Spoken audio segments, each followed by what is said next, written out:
Nor liquid seasoning, baka naman. So, andito ngayon tayo guys sa Chicken Inasal. Chicken Inasal. So, dito lang din siya guys sa may Fusion Alley Food Park, Sampaloc. Sa tapat lang nito dito. Ayan, pag nakita nyo yan, yung mga proben dyan, tapos chicken feet, tapos nandun yung samyang omelette natin. Dito kami guys kumakain kapag break time.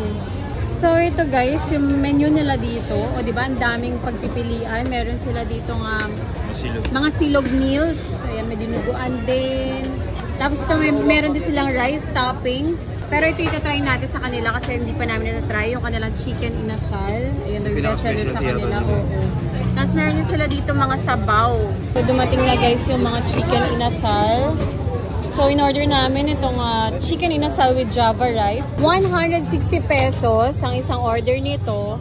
Meron ka ng chicken inasal. Meron na rin kasamang java rice.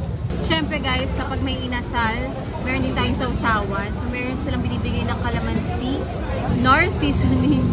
Baka naman. Yung binigay sa akin, sabi ko toyo. Pero ito daw masarap. Mas masarap po ba to?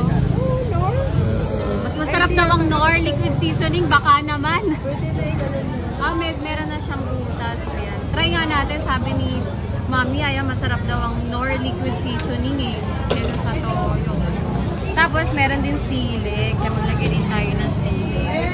So ayan na guys, kaya tara, kain na tayo. Sausaw muna namin yan.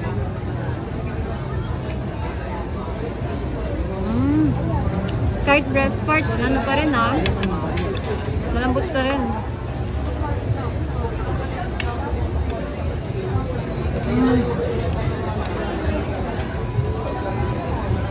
Mas masarap nga yung liquid seasoning sa sa nagamong sausawan.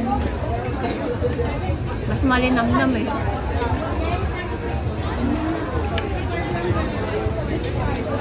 Tapos may java rice. So yan guys, kung naghahanap kayo ng maupuan dito sa Fusion Alley, Sampaloc, Manila, pwede dito kasi may dine-in sila.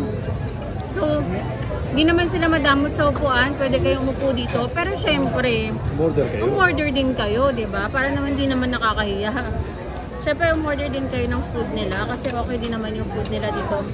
Actually, dito kami talaga kumakain. Halos gabi-gabi na nandito kami. Dito na kami umuupo para kumain.